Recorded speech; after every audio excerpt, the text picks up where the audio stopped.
أعوذ بالله من الشيطان الرجيم.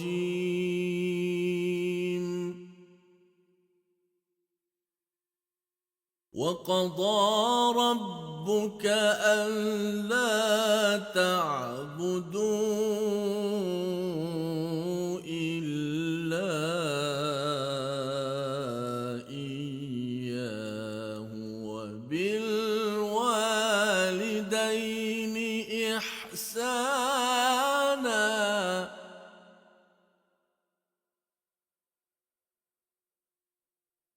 إما يبلغن عندك الكبر أحدهما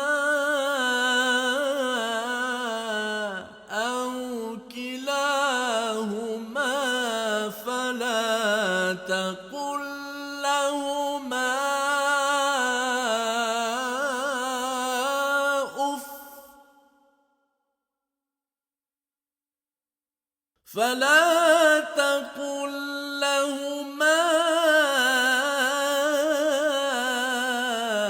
أف ولا تنهرهما وقل لهما قولا كريما.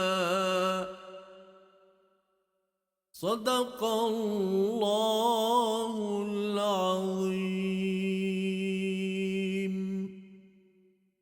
Maksudnya, dan Tuhanmu telah perintahkan supaya engkau tidak menyembah melainkan kepadanya semata-mata, dan hendaklah engkau berbuat baik kepada ibu bapa jika salah seorang dari keduanya atau kedua-duanya sekali sampai kepada umur tua dalam jagaan dan peliharaanmu, maka janganlah engkau berkata kepada mereka, yakni sebarang perkataan kasar, sekalipun perkataan hah, dan janganlah engkau menengking menyergah mereka, tetapi katakanlah kepada mereka perkataan yang mulia, yakni yang bersopan santun.